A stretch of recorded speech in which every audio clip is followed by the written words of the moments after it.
A CEO screamed at a janitor in front of 200 people. The janitor said nothing. 6 weeks later, the CEO was escorted out of the building by security. This is a real-life story. A black story that most people walked right past without seeing. It starts in a lobby in Atlanta, Georgia at 7:43 in the morning, and it ends in a boardroom 31 floors above the same marble floor where it began. Meridian Capital Group does not look like a place where anything dramatic happens. It looks like a place where money is managed quietly and expensively. The lobby is all white marble and low light, the kind of light that makes everyone inside look slightly more important than they are. The reception desk is a single curved slab of black granite. The elevator doors are brushed gold. On Tuesday mornings in early March, the air inside smells like the cafe on the second floor, dark roast and steamed milk, and underneath that, something harder to name. Ambition, maybe. Or the particular stillness of people who have decided they are exactly where they are supposed to be. $4.2 billion in assets under management. Offices in Atlanta, Charlotte, and Dallas. A client list that included 3 university endowments, 2 municipal pension funds, and a name-brand technology company that everyone in the country had heard of. Meridian Capital Group was not the biggest firm in Atlanta. It worked hard to feel like it was. At 7:43 a.m., the lobby held maybe 30 people. Associates in dark suits moving toward elevators. An intern carrying 4 coffees in a cardboard tray, walking very carefully. 2 men in their 50s standing near the window, talking without looking at each other the way men talk when they are performing a conversation rather than having one. And near the east entrance, beside a yellow caution sign and a gray industrial cart, a man named Marcus Webb was mopping the floor. Marcus was 61 years old. He was tall, broad through the shoulders with close-cropped gray hair and the kind of unhurried posture that people either mistake for slowness or recognize immediately as something else entirely. He moved the mop in long, even strokes. He was not rushing. He was not thinking about rushing. He had been at the building since 5 that morning, and in those 2 hours and 43 minutes, he had cleaned 2 stairwells, 3 restrooms, the service corridor on the second floor, and was now finishing the east section of the main lobby before the full morning crowd arrived. He had positioned his caution sign correctly, exactly as regulations required. The wet section of floor was clearly marked on 3 sides, with enough dry path around it for anyone walking at a reasonable pace to pass without issue. Richard Holt was not walking at a reasonable pace. Richard Holt, 54 years old, Chief Executive Officer of Meridian Capital Group, came through the main entrance at 7:44 a.m. Moving the way he always moved through spaces like the space had been arranged for him, and was running slightly behind schedule. He was wearing a suit that cost more than most people's monthly rent. His shoes were Italian. His coffee was already in his hand, a large cup from the cafe upstairs which his assistant had ordered ahead, so it would be waiting when he arrived. He had his phone in his other hand, and he was reading something on it, and he did not look up. His right foot hit the damp edge of the freshly mopped floor. Not a wet puddle, not a slick surface. Just the faint resistance of a floor that had been cleaned minutes before, slightly softer than the dry marble ahead of it. His body adjusted automatically the way bodies do. He did not fall. His left hand tightened around his coffee cup, and the lid held, and the only thing that actually happened was that he lurched forward by about 3 inches and stopped. That was it. 3 inches. No spill. No injury. No consequence. He turned around anyway.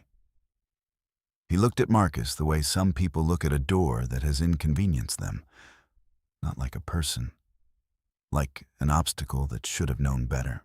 "Are you serious?" Holt said. His voice was not loud yet, but it had that particular edge, the edge of a man who has spent decades in rooms where he sets the tone and everyone else adjusts. "Do you have any idea who I am?" It was not a question. "You are going to get someone killed with this circus act." He gestured at the cart, the mop, the caution sign, all of it, with the hand holding his phone. "Clean it up.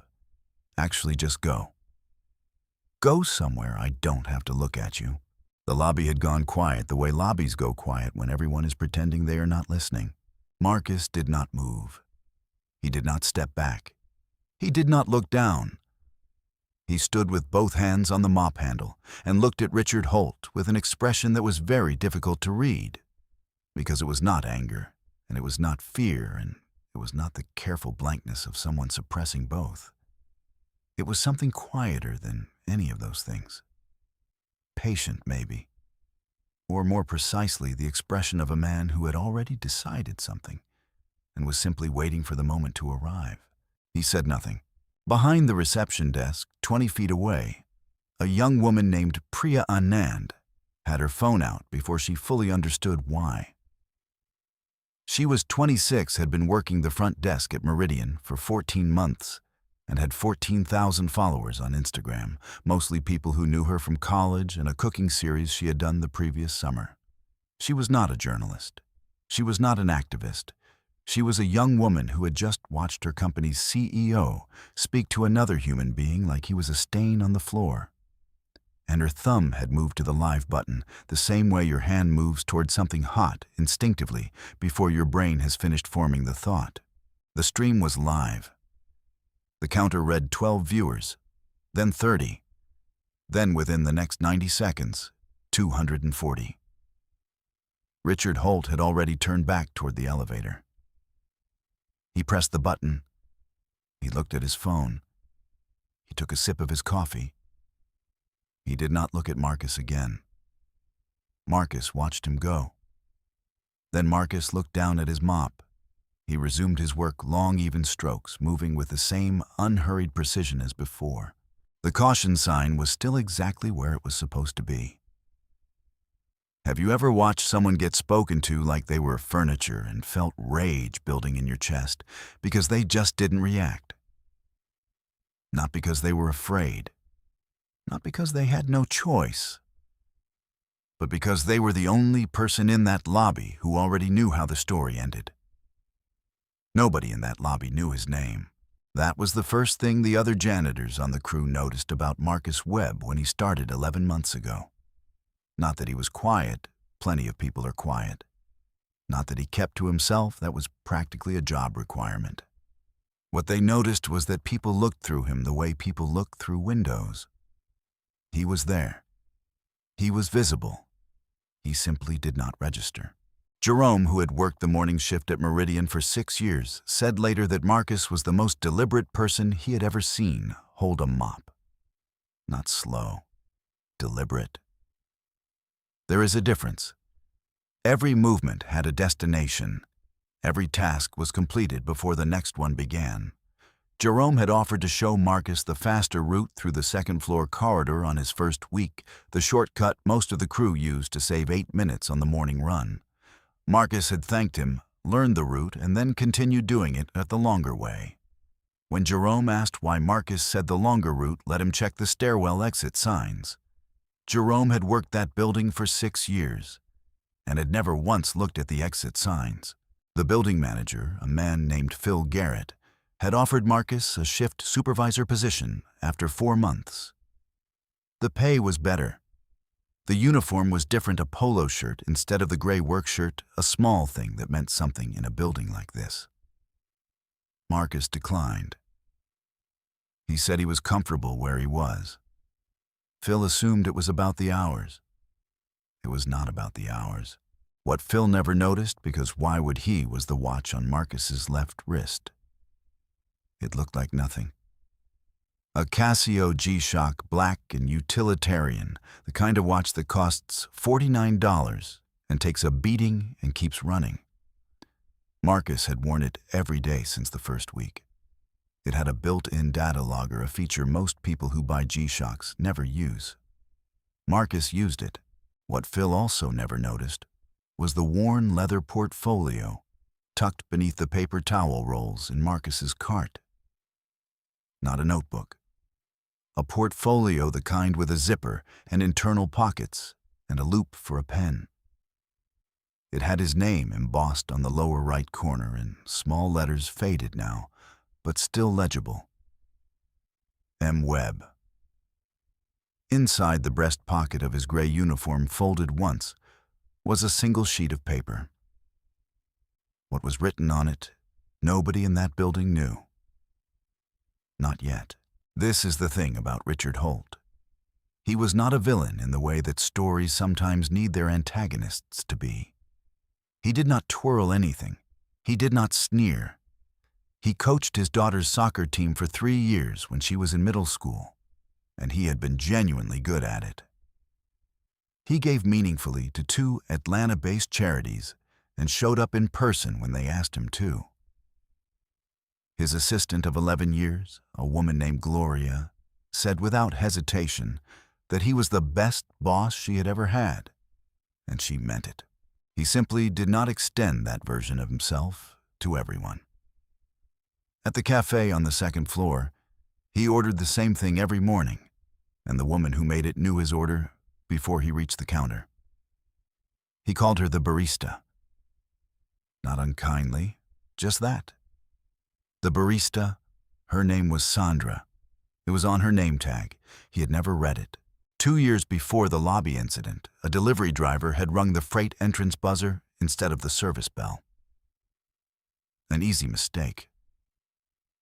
The entrance labels were small, and the building directory was outdated. Holt had the driver's company contacted and the driver removed from the approved vendor list. He described it in an email to the office manager as a matter of professional standards. He referred to the janitorial staff as the overnight crew. This was notable because the crew worked multiple shifts, and Marcus's shift started at 5 in the morning. Holt had walked past Marcus in the lobby at least 40 times over 11 months. In his mind, Marcus was part of the overnight crew. The overnight crew was in his mental architecture a background condition of the building like the HVAC system or the security cameras. Present, functional, not requiring acknowledgement. This was not malice. It was something more durable than malice. It was habit. By the time the elevator doors opened and Holt stepped inside that Tuesday morning, the confrontation had lasted just over 4 minutes. In those 4 minutes, Holt had said everything he intended to say and had already moved past it in his mind. He had a 9 o'clock call with a pension fund manager in Boston. He had a lunch at 1. He had, as far as he was concerned, addressed a facilities issue and moved on. What he had not addressed and what would not leave him alone for reasons he couldn't quite name was those 4 words. Marcus had not argued, had not apologized, had not explained himself or deferred or looked away. He had simply said in a register so calm it was almost bureaucratic, "I'll check the logs." And the way he said it was not the way a man says something to fill silence. It was the way a man says something he already knows the answer to. Holt thought about it for exactly the length of the elevator ride.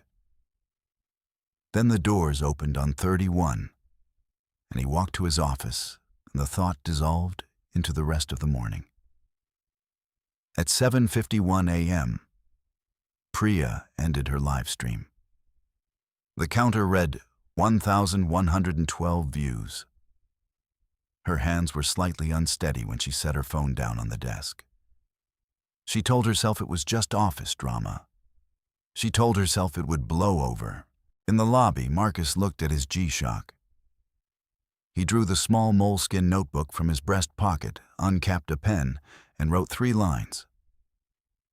The date, the time, a brief factual description of what had occurred, no editorializing, no emotion, just the record. Then he put the notebook back, capped the pen, and returned to the mop. It was entry number 88. He had started the notebook 11 months ago, the first week on the job. Not because he expected what happened that morning, but because he had known with the quiet certainty of a man who had spent 28 years in systems engineering that in organizations like this one, patterns always leave evidence. You simply had to be paying attention when they did. The quarterly board meeting was 6 weeks away.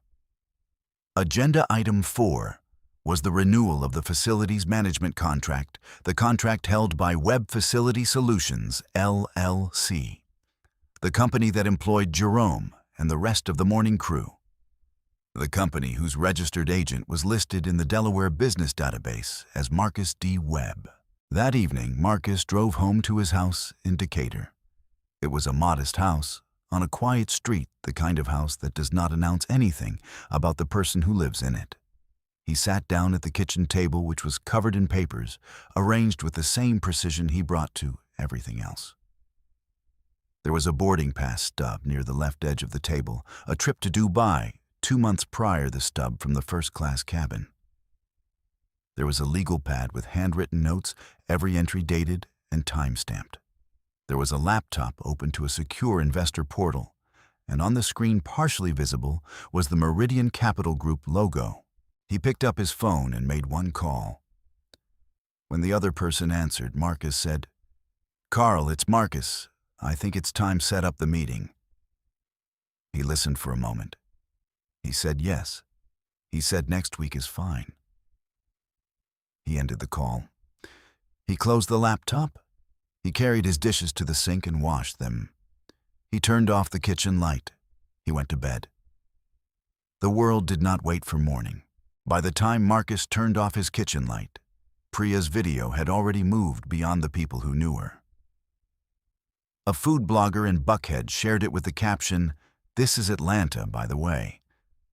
A law student at Emory reposted it with 3 words, "Study this carefully."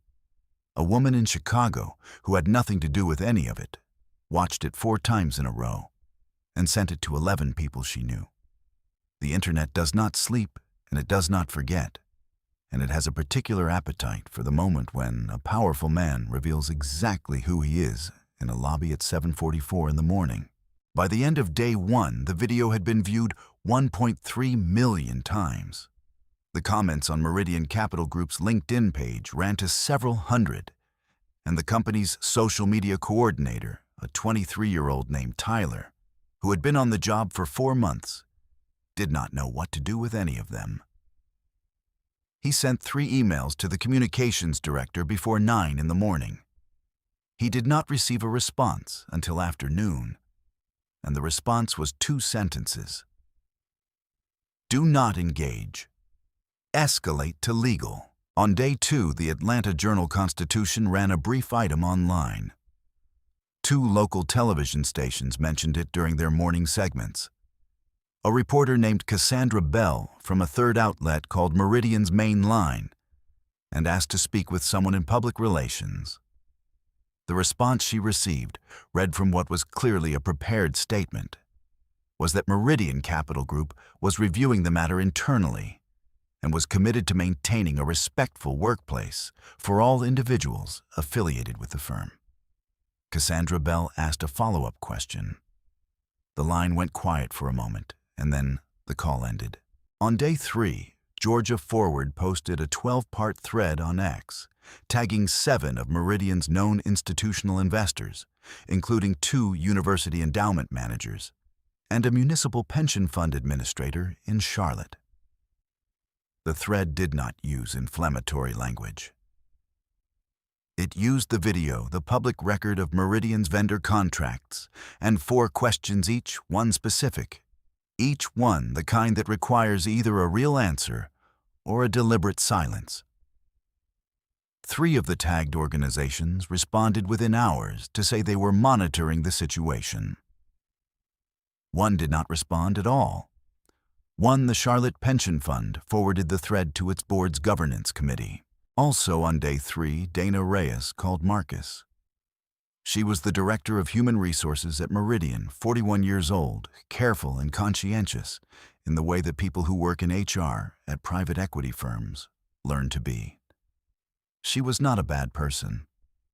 She scheduled what she called a wellness check, a check-in, she said, just to make sure Marcus was doing okay, just to touch base. Marcus arrived at her office at 2 in the afternoon. He sat down. He folded his hands on the table. Donna told him they were taking this seriously. She said it twice. She slid a form across the table and explained that it was a standard incident documentation form, that filling it out would allow the firm to have a record of his experience. She asked him how he was feeling. Not what happened, not what was said. How he was feeling. Marcus looked at the form. He picked up the pen she had placed beside it and filled it out completely, every field in clear block letters, taking approximately 6 minutes. Then he set the pen down and asked for a copy. Donna said that copies were not standard procedure for internal forms at this stage of a review. Marcus said that under Georgia's Open Records Act, documentation relating to a filed workplace incident could be retained by the individual who submitted it. He said it the way someone says a thing they have known for a while. He smiled, not unkindly. Dana stared at him for a moment. Then she made a copy. Marcus folded it once and placed it in the breast pocket of his uniform next to the moleskin. On day 5, Richard Holt's name appeared briefly in the trending section of X. Someone had found his personal LinkedIn profile, which described him as a visionary leader and a champion of ethical capital markets, and screenshotted the summary paragraph next to a still frame from Priya's video. The image circulated for most of the afternoon before Holt's profile was set to private. That same afternoon, Holt met with Meridian's outside legal counsel. The meeting lasted 90 minutes. Afterward, Holt issued an internal memo to all staff. It described the lobby incident as a miscommunication in a high-pressure environment. It expressed his commitment to Meridian's values. It did not use the word apology.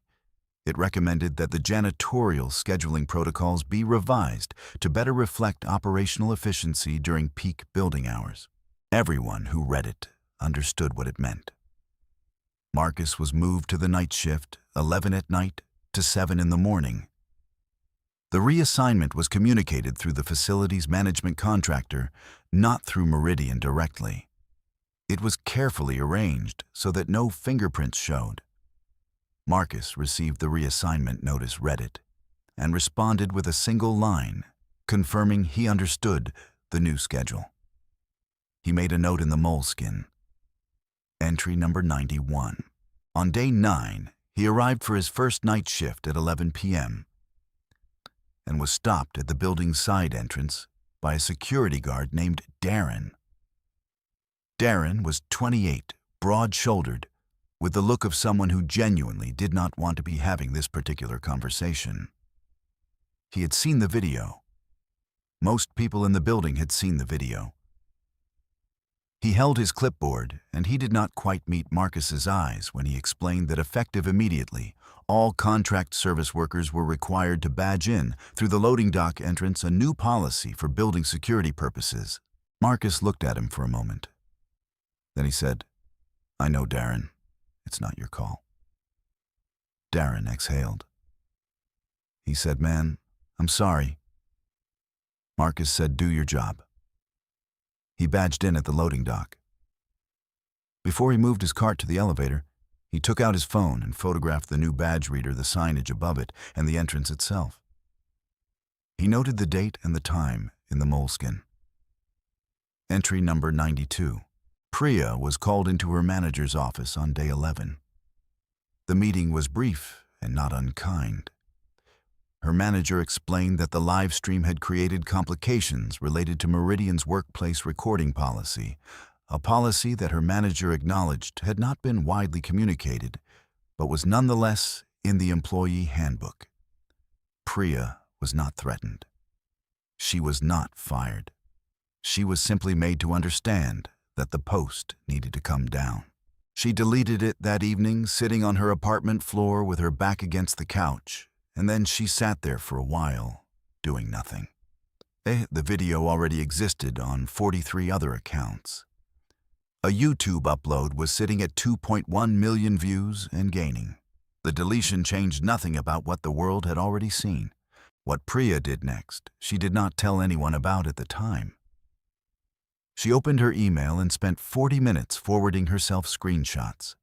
Every message from her manager, every calendar invite, the meeting notes she had written immediately after leaving HR's office on the day they had quietly asked her whether she had been the one who streamed the video. She sent them all to a personal account she used for nothing else.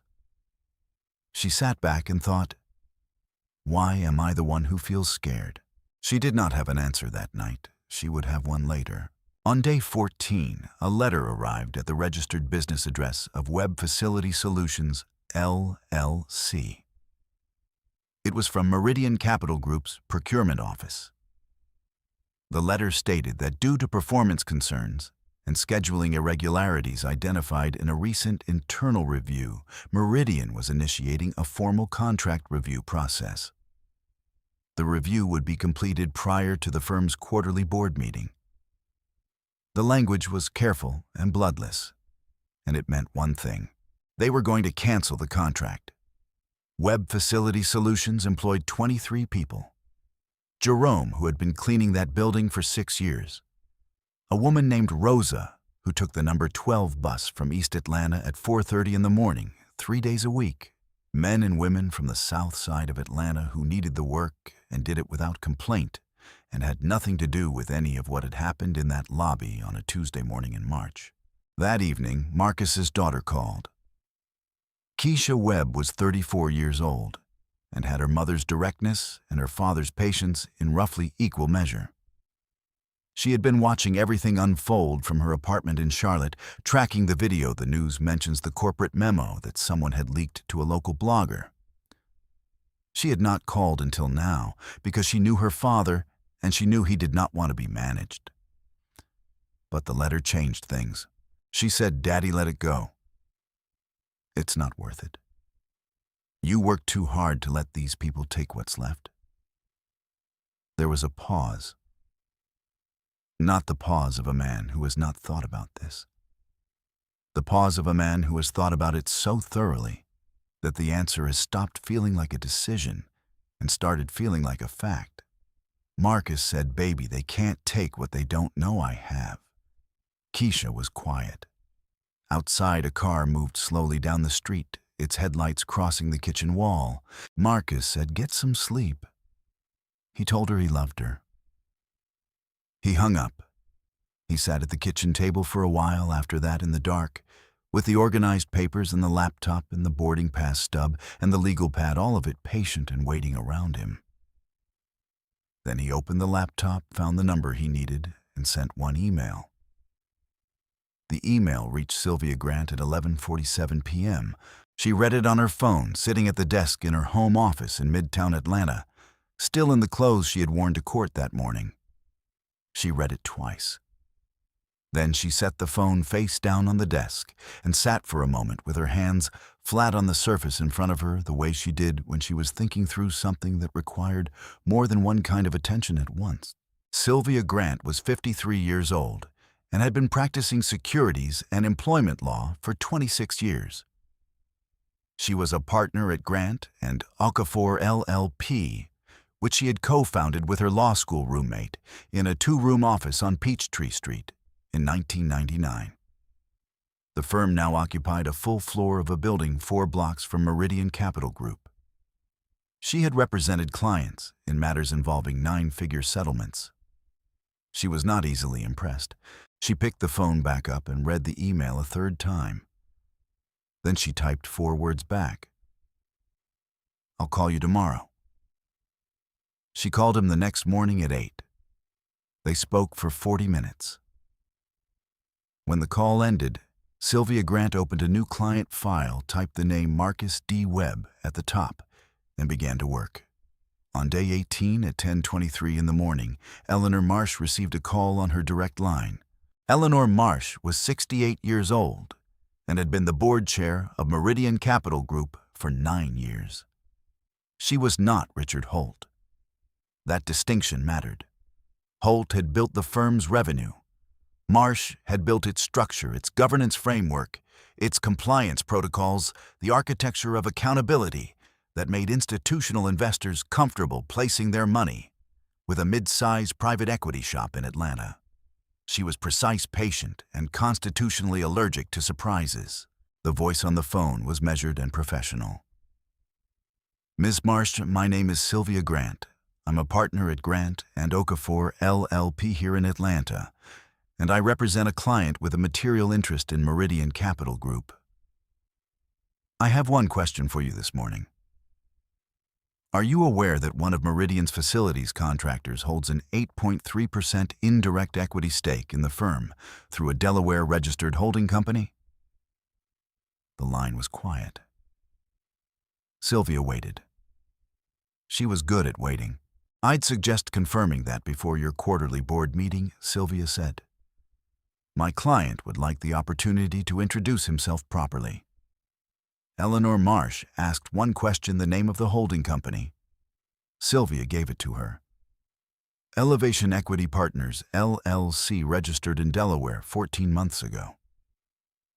Then Sylvia thanked her for her time and ended the call. Eleanor Marsh sat at her desk for a long moment. Then she called Meridian's general counsel and told him she needed to see the full cap table before end of day. Her voice, her assistant noted later, was extremely calm. The cap table confirmed it within the hour. 8.3% held indirectly through Elevation Equity Partners, LLC, which was itself wholly owned by Marcus D. Webb. The acquisition had been made 14 months ago, conducted through a broker, documented correctly, filed appropriately, and sitting in the ownership records the entire time, the way things sit in plain sight when no one thinks to look. Now, it is necessary to understand who Marcus Webb actually was, because the gray uniform and the mop and the 11 months of early mornings had made it very easy for the people in that building to construct a story about him. Stories constructed from appearances are usually wrong in the specific ways that appearances allow. Marcus Webb had spent 28 years at Lockheed Martin's Aeronautics Division in Marietta, Georgia, 40 minutes outside Atlanta. He had started as a junior systems analyst and retired as senior systems integration director, overseeing a team of 64 engineers on a program that, for reasons of federal contract confidentiality, he was not at liberty to discuss in detail, but which involved systems that flew at altitudes most people would find uncomfortable. He was methodical by training and by temperament. He understood complex systems, he understood how things failed, and more importantly, he understood how failures were concealed inside structures that appeared functional. His wife, Denise, had been a CPA. She had co-founded a financial planning firm with a college friend, a small firm that served clients in communities that larger firms did not consider worth their time. Working families in South Atlanta, first-generation homeowners. People who had money they did not know how to protect. Denise had known how to protect it. She had also, over the course of their marriage, taught Marcus things about capital markets that his engineering degree had not covered. They had spent 31 years making each other smarter. Denise died 4 years ago. Ovarian cancer caught late, gone fast. Marcus had been with her every day. He had sat in enough hospital rooms and quiet houses afterward to understand that grief is not a thing you move through on a schedule. But he had also learned, because Denise had insisted on it before she left, that being still was not the same as being finished. After the first year, he began to move his money. Not recklessly, methodically, which was the only way he knew how to do anything. He formed Elevation Equity Partners, LLC, registered it in Delaware, engaged a broker, and began taking small minority stakes in mid-size Atlanta firms that he believed were undervalued or mismanaged or both. He was not trying to take anything over. He was investing. He was watching. Meridian Capital Group came to his attention because of its public filings. The revenue numbers were solid. The fee structures were aggressive, unusually so in a way. that masked a performance gap that showed up clearly if you knew where to look. He bought in 14 months ago at a price that reflected the public valuation, not the one he calculated privately. He believed the firm had real value underneath what its leadership had built on top of it. Then he applied for the janitorial contract. When Keisha found out, she had sat across the kitchen table from him and asked him directly why he would do something like that. She said, "Daddy, you have a portfolio, you have options. Why are you mopping floors?" Marcus had looked at her for a moment and then said, "Because I wanted to see how they treated the people they thought didn't matter. That tells you everything about how they'll treat your money." He saw it. He wrote it down. For 11 months, in a pocket-sized moleskin that he carried in the breast pocket of his gray uniform, he recorded what he saw with the same discipline he had once applied to systems integration reports. By the morning of the lobby incident, the notebook had 88 entries. By day 14, when the contract review letter arrived, it had 94. 27 of those entries documented specific incidents of discriminatory language or differential treatment directed at non-white service workers. Each entry included the date, the time, the location, the individuals present, and a factual account of what was said and done. No interpretation, no editorializing. Just the record, the way a system log records events without deciding which ones matter. Sylvia Grant had read all 94 entries. She had also, through a parallel discovery process in a related employment matter, obtained a series of internal email chains showing Holt directing Meridian's operations manager to restructure vendor contracts in ways that would reduce headcount, specifically on night shift service crews. The emails did not use language that was overtly discriminatory. They didn't need to. The pattern was in the numbers, and Sylvia had someone who was very good with numbers. There was also the matter of the loading dock. Marcus had filed a public records request with Atlanta's Fire Marshal Office and a separate inquiry through OSHA's online portal. The loading dock entrance, where contract service workers were now required to badge in, had 2 documented code deficiencies that had been flagged in a building inspection 18 months ago and never resolved. Marcus had photographed them on day 9. The photographs were in Sylvia's file. And then there was the financial modeling, 12 pages of it, showing that Meridian had underperformed its peer benchmark by 2.1% over 3 consecutive years. The gap was not visible in the firm's marketing materials because it was absorbed into the fee structure, a structure so layered that most investors would need a forensic accountant to locate it. Marcus had found it in the public filings. He had a spreadsheet. Sylvia had a colleague who could explain the spreadsheet to a board of directors in terms that would be very difficult to argue with. This was not a grievance. This was a file. There was one more thing, and Marcus had not yet decided whether to use it. A source inside Meridian's fund administration team, someone who had reached out through a channel that Marcus had not solicited and would not name, had provided documentation showing that Holt had personally approved a payment of $340,000 to a consulting firm. The consulting firm had a website. It had a registered address. It did not have any verifiable record of services rendered to Meridian Capital Group in exchange for that fee. Whether this constituted a breach of fiduciary duty was a question for lawyers and regulators, not for Marcus. He had placed the document in a plain envelope, sealed it, and handed it to Sylvia at their second meeting. He had given her one instruction: only if they don't move. Sylvia had taken the envelope and put it in the inside pocket of her briefcase without opening it. She had looked at him across the conference table and said, "I hope we don't need it." Marcus had said, "So do I." He meant it. He was not a man who wanted destruction. He was a man who had watched a system operate badly for 11 months and had documented it with the patience of someone who understood that systems do not correct themselves. They require pressure applied correctly from the right point of leverage. He knew exactly where that point was. The board meeting was 4 weeks away. Those 4 weeks passed the way the weeks before. A reckoning always passed slowly on the surface and very fast underneath. Marcus continued his night shifts. He arrived at 11, badged in at the loading dock, worked through until 7, and drove home to Decatur in the gray early light. He met with Sylvia Grant twice more, once to review the bound incident logs she had assembled from his moleskin entries, once to walk through the financial analysis page by page until they were both satisfied that every number was defensible and every claim was sourced. He signed what needed to be signed. He reviewed what needed to be reviewed. He slept well, which surprised people later when they learned the details, but would not have surprised anyone who understood that Marcus Webb had not been waiting for the board meeting. He had been ready for it for 11 months. The morning of the meeting was a Thursday in late April. Atlanta was warm already, the kind of warm that arrives in the South before the calendar gives permission.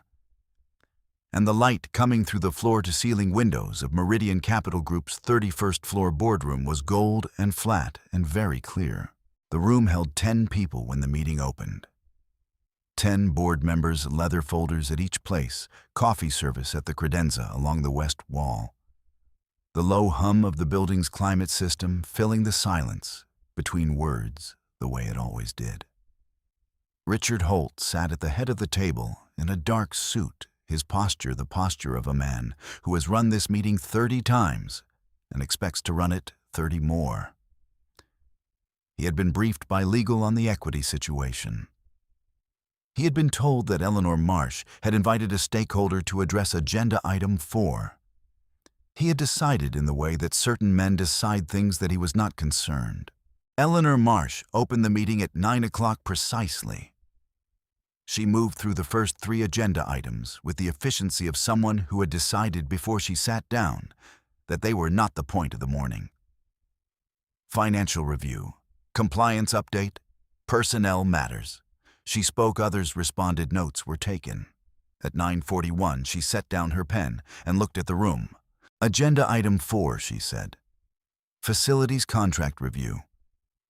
Before we proceed, I've asked an interested party to join us briefly. She nodded toward the door. It opened. Marcus Webb walked in, wearing a charcoal gray suit that fit him the way suits fit men who have worn them to important rooms before. He carried a slim briefcase and a manila folder. He did not look around the room when he entered. He walked to the chair that had been placed at the side of the table, the chair that was not one of the 10 original chairs, the chair that said guest and stakeholder simultaneously, and he sat down and placed the folder in front of him and the briefcase at his feet. Holt's face moved through 3 expressions in approximately 4 seconds. The first was confusion, a genuine blankness, because the man sitting down did not match the category Holt's mind reached for when it received the word stakeholder. The second was recognition, the slow assembly of the gray uniform and the lobby and the mop, and this face into a single coherent picture. The third expression was something that did not have a clean name, cooler than anger, harder than surprise, the expression of a man recalculating in real time and not liking the new numbers. Marcus opened the folder. He did not begin with the morning in the lobby. He did not begin with 11 months of night shifts or the contract review letter or the video that had been watched 2 million times. He began with mathematics, because mathematics does not require anyone's permission and does not respond to being questioned. He said that through Elevation Equity Partners, LLC, a Delaware-registered holding company, he held an 8.3% indirect equity stake in Meridian Capital Group. He said that this figure was confirmed by Meridian's own capitalization table, which he had reviewed, and that it made him the 4th largest single stakeholder represented in this room. He said it the way he might have said that a system was operating at a certain pressure as a fact, as a condition of the environment that everyone in the room was now going to have to account for. He reached into the folder and produced 11 bound copies of a document, and he placed one in front of each board member without speaking. The document was 94 pages. Each page corresponded to one entry in the moleskin he had carried in his breast pocket for 11 months. Dates, times, locations, witnesses, verbatim accounts. 27 of the entries documented specific incidents of discriminatory language or differential treatment directed at non-white service workers inside this building. He did not summarize them. He said, "I'll give you a moment with page 1, and he waited while 10 people read. The room was quiet in a particular way. The quality of silence that happens when people are absorbing something they cannot immediately argue with. He continued. He noted that the lobby incident on the second Tuesday of March had been witnessed in real time by 1.3 million people via a live stream that continued to exist on multiple platforms despite the deletion of the original post. He noted that a reporter from the Atlanta Journal-Constitution had an open inquiry with Meridian's communications office and had not yet received a substantive response. He named the date the contract review letter had arrived at Web Facility Solutions, LLC, the name of the signatory in Meridian's procurement office, and the specific language of the letter. He said that initiating a contract cancellation process against a vendor within 14 days of that vendor's owner filing an internal incident report constituted retaliation as defined under Title VII of the Civil Rights Act of 1964 and under Georgia's Fair Business Practices Act. He cited both statutes by name. He said that his legal team had prepared the complaint and that it was ready to be filed. Then he reached into the folder one final time and produced a single page. He placed it in the center of the table where everyone could see it. 2 columns of numbers. On the left, Meridian's peer benchmark performance over 3 years. On the right, Meridian's actual performance over the same period. He said, "Your peer benchmark, your numbers, a 2.1% gap, 3 years." And then he said nothing else about it because the page said the rest. He closed the folder. He looked at the table, not at any one person the way a person looks when they are addressing a room and not a collection of individuals. "I'm not here to destroy this firm," he said. "I helped build firms like this for 30 years. I'm here because the people who clean your floors deserve the same dignity as the people who sit in these chairs. And I have standing legal, financial, and moral to insist on it." Richard Holt spoke. His voice was controlled, but the control was visible, which is the same as it not being controlled. He said the equity stake was a stunt. He said the incident documentation had unclear provenance. He said that Marcus had clearly been coached by outside activist groups with an agenda that had nothing to do with Meridian's actual operations. Against the wall on a chair she had occupied without speaking. Since Marcus entered the room, Sylvia Grant opened her own folder. She did not stand. She did not raise her voice. She read 2 paragraphs from an internal email that Richard Holt had sent to Meridian's head of operations 14 months ago, in which he referred to the firm's service contractors as interchangeable overhead, and directed that vendor contract structures be simplified to allow for faster turnover of night shift personnel. The room was very quiet. Holt said nothing. There was nothing available to him in that moment that would have improved his position, and whatever his faults, he was smart enough to know it. Marcus let the silence hold for 5 full seconds. Then he spoke again, and his voice had the same register it had held for the entire 11 minutes. Unhurried, clear, the voice of a man delivering a report to people who needed to understand its contents. He said there were 3 things he required. First, the immediate reinstatement of the Web Facility Solutions contract at its original terms, extended by a 36-month renewal. Second, a mandatory equity, inclusion, and dignity policy governing all vendor and contractor relationships incorporated into Meridian's operating charter within 90 days and subject to external audit compliance. Third, a formal written apology from Richard Holt to be read aloud by Holt at the next all-staff meeting. He said that if these three things did not happen, his legal team would file the Title VII retaliation claim on Monday morning. His investor counsel would simultaneously petition for an emergency shareholder review. And he said there was also the matter of the envelope. Sylvia Grant reached into her briefcase and placed a sealed white envelope on the table in front of her. She did not open it. She did not explain it. She left it there. Marcus looked at it for a moment. Then he looked at the room. He said, "I'll leave you to discuss." He stood and picked up his briefcase. A very small pause, just long enough to be intentional. "I'll be in the lobby," he said. "I know where the coffee is." He walked to the door and opened it, and went through it and pulled it gently shut behind him. And the board of Meridian Capital Group sat in a 31st floor room full of Atlanta light and looked at a sealed envelope that no one in the room wanted to open, and understood each of them in their own way that the conversation they were about to have was going to change things. Eleanor Marsh did not waste the 40 minutes. She let the room settle for approximately 30 seconds after the door closed, which was the amount of time it took for the people around the table, who were going to look at each other, to finish looking at each other. Then she placed her hands flat on the table and began. She said that the legal exposure was real. She said it without elaboration because everyone in the room had enough experience to understand what a filed Title VII retaliation claim would cost.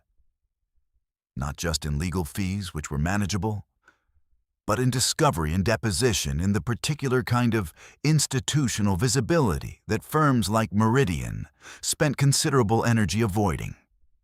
She said that the reputational situation was not hypothetical. It was documented. It was public. It was currently sitting in an open inquiry at the Atlanta Journal-Constitution, and it had been viewed by more people than lived in the city of Atlanta. Then she said the thing that landed differently than the legal points, the thing that several board members would remember more clearly than anything else from that morning. She said that the financial analysis Marcus had placed on the table confirmed something she had been looking at in the quarterly reports for 2 years and had not yet found the right moment to raise. She said the peer benchmark gap was not a rounding error. She said it was a pattern, and that patterns of that kind did not resolve themselves. The room was quiet in the way rooms are quiet when people are privately revising their positions. The vote on Holt's administrative status took 11 minutes to reach. 7 in favor of immediate administrative leave, pending an independent internal review. 3 opposed. The 3 who opposed did so on procedural grounds, not on the merits, and 2 of them said so explicitly, which was its own kind of answer. Eleanor Marsh called Holt's office from the boardroom phone at 11:24 a.m. She told him the outcome. She told him what would happen next and what was expected of him. The conversation lasted 4 minutes. Holt did not raise his voice.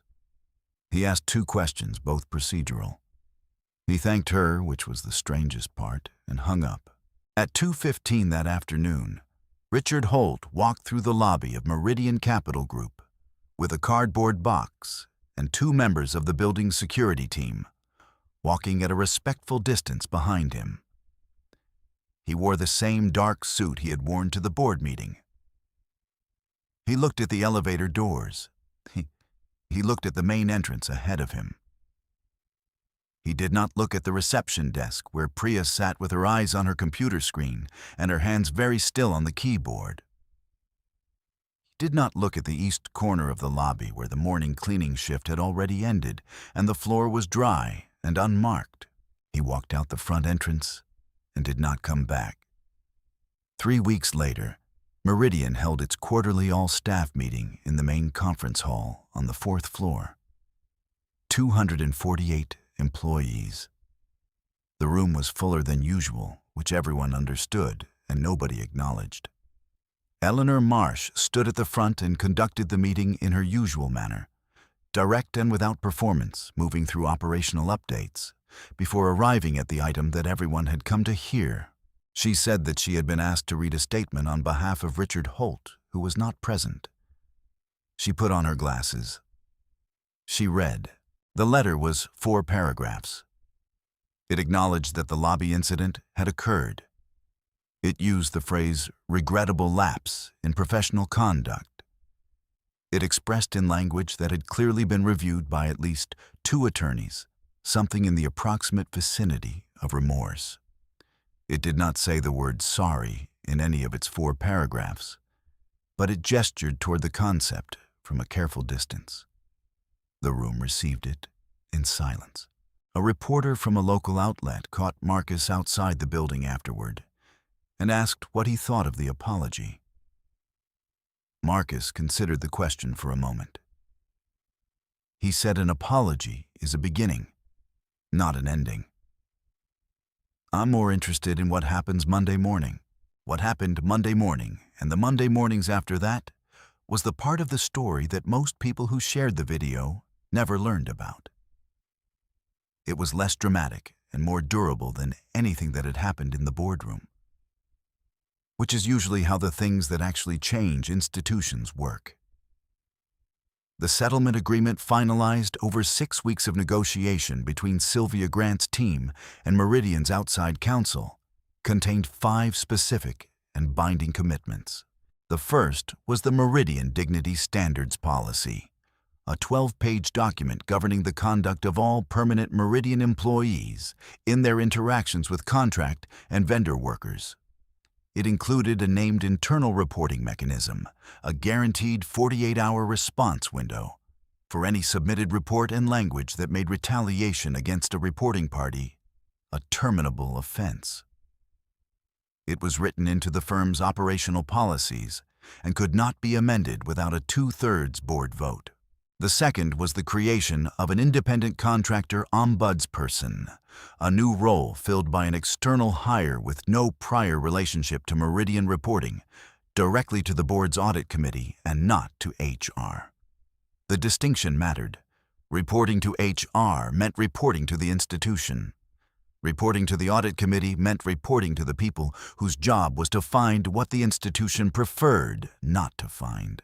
The third was an anonymous reporting application deployed to all 248 employees within 60 days of the agreement's execution. It was maintained by a third-party vendor with no financial relationship to Meridian. Reports submitted through the app were reviewed quarterly by the board's governance committee and summarized in an annual report available to all staff. The fourth was mandatory annual training, not a single module completed once and forgotten, but a recurring scenario-based program renewed each year, developed in partnership with Georgia Forward, the civil rights organization that had originally amplified the story on social media. The partnership was Marcus's specific requirement, and he held to it through 3 rounds of negotiation in which Meridian's counsel suggested alternatives. He did not accept the alternatives. The fifth was a vendor equity audit, a comprehensive review of all facilities and service contracts for demographic equity in hiring practices, compensation, and access to advancement opportunities. The audit was to be conducted by an independent firm and its findings made available to the board within 1 year. These 5 items were in the official settlement. There was one more item that was not. Marcus proposed it in the final negotiating session, not through his attorneys, but directly across the table to Eleanor Marsh. He said that Web Facility Solutions would offer 6 paid apprenticeships per year to workers seeking facilities management certifications, a structured pathway from contract labor into credentialed professional work. He said that Meridian would co-fund the program. It was not a legal requirement. It was a request made by a man who had spent 11 months watching people do difficult work for wages that did not reflect its difficulty, and who had decided that the most useful thing the settlement could produce was not a policy document, but a door. Eleanor Marsh agreed without consulting counsel. The first cohort of 6 apprentices began in September. 4 of the 6 participants were over 50 years old. Marcus learned this detail on a Tuesday morning in early May, 2 weeks after the board meeting, when he arrived at the Meridian Capital Group building at 5 a.m. for his reinstated morning shift. He was wearing his gray uniform. He badged in at the front entrance because Darren had quietly restored front entrance access to all contract workers the week after the board meeting on his own initiative without being asked. Marcus collected his cart from the supply room, checked his equipment, and began with the stairwells the way he always did. By 7:30, he was in the lobby moving the mop in long, even strokes across the marble floor, the same floor he had been mopping since the previous April. At the reception desk, Priya looked up. She had been reinstated 3 weeks earlier after a single letter from her attorney arrived at Meridian's HR department, citing the same retaliation statute Marcus had named in the boardroom. The matter had been resolved in 72 hours.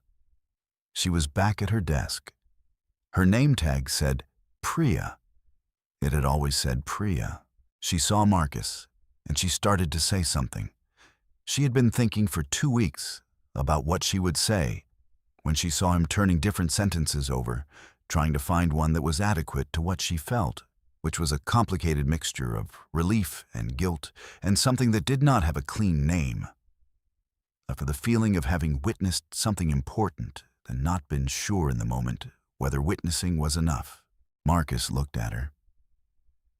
He shook his head gently, the way you shake your head at someone you are not disappointed in, just finished with the need to explain. He smiled. Then he turned back to the floor and kept working.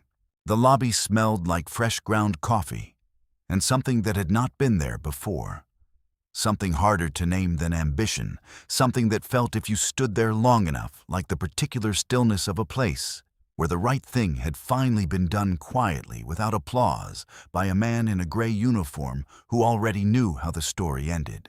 He never told anyone he was going to do it.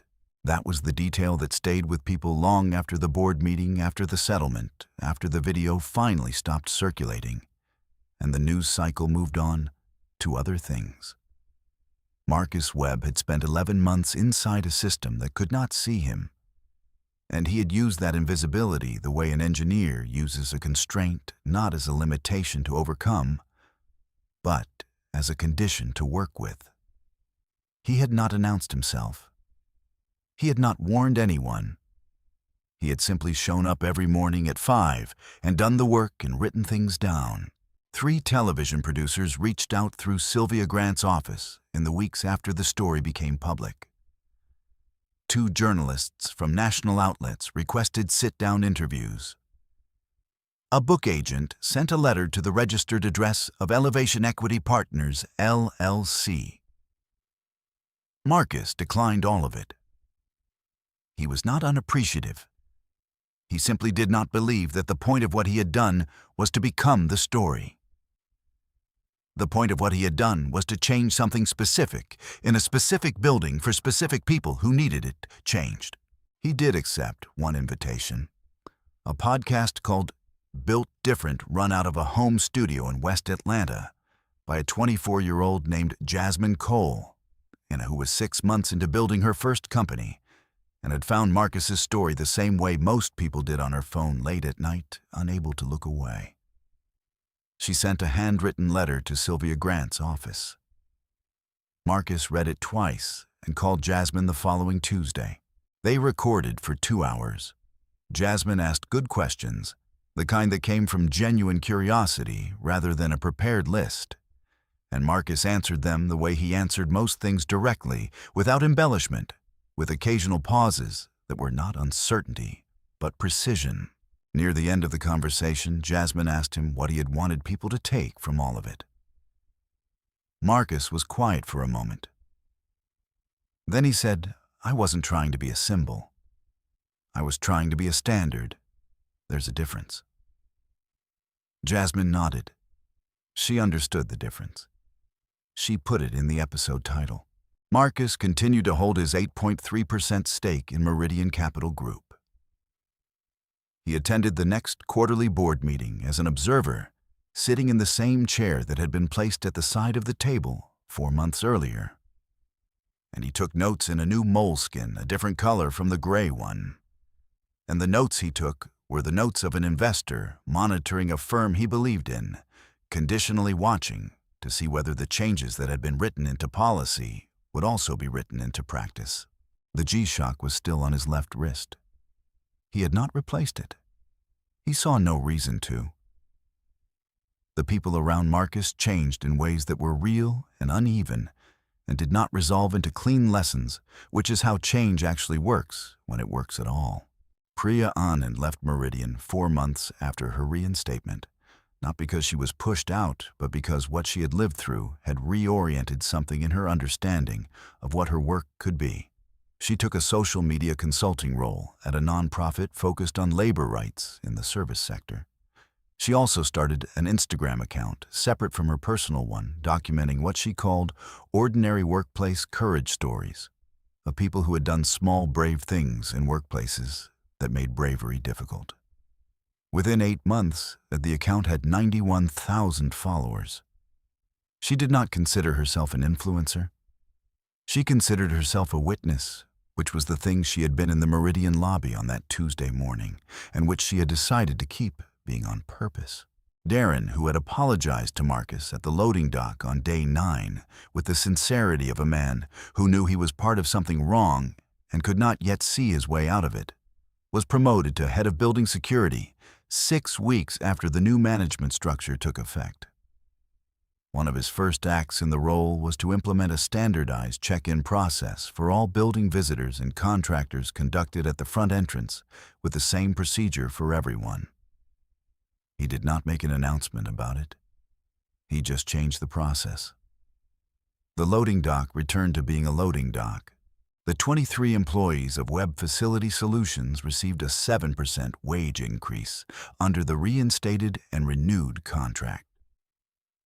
The first increase any of them had seen in 4 years. Jerome, who had been cleaning the building for 6 years and had once shown Marcus the shortcut through the second-floor corridor, used the additional income to pay down a car note that had been following him for 3 years. He did not know the full story of what Marcus had done until Priya told him months later in the lobby after a shift. He stood very still while she told him. Then he said, "That man never mentioned a word of it," and went back to work. Donna Reyes, the HR director who had asked Marcus how he felt instead of what happened, completed a professional certification in workplace equity investigations the following spring. She requested to be designated the first trained investigator under the new Dignity Standards policy, the policy whose existence was a direct result of the conversation she had not quite known how to have with Marcus 8 months before. It was not a comfortable request to make. She made it anyway. Eleanor Marsh approved it the same day. These are not stories of people who were transformed into different versions of themselves. They are stories of people who were already capable of more than the system they were inside had asked them for, and who found when the system shifted that they were ready to meet the new requirement.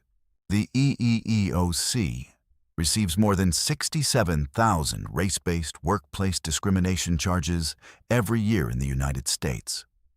Workers in service and janitorial roles report the highest rates of verbal abuse from supervisors of any employment category, and the lowest rates of formal complaint because the people most likely to be harmed are also the people who can least afford to lose the job. Companies that implement robust anti-discrimination enforcement and accountability structures see on average 12% lower employee turnover and measurably stronger client retention over a 5-year period. These are not opinions. They are measurements. Marcus's story is not unique in its injustice. What happened to him in that lobby has happened to people in lobbies, warehouses, kitchens, and corridors across this country on every day of every year, for longer than most of us have been alive. What is rare is not the mistreatment. What is rare is the resolution, and the resolution was rare not because Marcus was exceptional in any mysterious way, but because he had spent 61 years becoming exactly the person that moment required, patient and prepared, and unwilling to be reduced to what others had decided he was. This is a touching story, but it is not a fantasy. It is a life story that took 61 years to reach its turning point, and it turned not with a raised voice or a dramatic gesture, but with a folder on a table and a man who had done his homework. It is a real-life story about what happens when someone refuses to be defined by the uniform they're wearing or the room they're allowed to enter. It is a black story about quiet power, the kind that does not announce itself, does not perform itself, does not ask for permission, and does not arrive until it is ready. And when it arrives, it is already finished waiting. Marcus Webb did not fight the system with rage. He fought it with records, and he won. If this story stayed with you, if you have ever been underestimated, overlooked, or spoken to like you were not worth the courtesy of a name, tell us in the comments. Not to vent, but to be witnessed. Because the people who read what you write might need to know that someone else has been exactly where they are and kept going anyway. If you know someone who is quietly enduring something right now, someone who needs to be reminded that patience is not the same as surrender, share this video with them today. It costs nothing, and it might be exactly what they needed to hear. And if you want to keep hearing stories like this one, real stories about ordinary people who did extraordinary things in the spaces where no one was supposed to be watching, subscribe. Because next week, we have another one, and nobody sees it coming.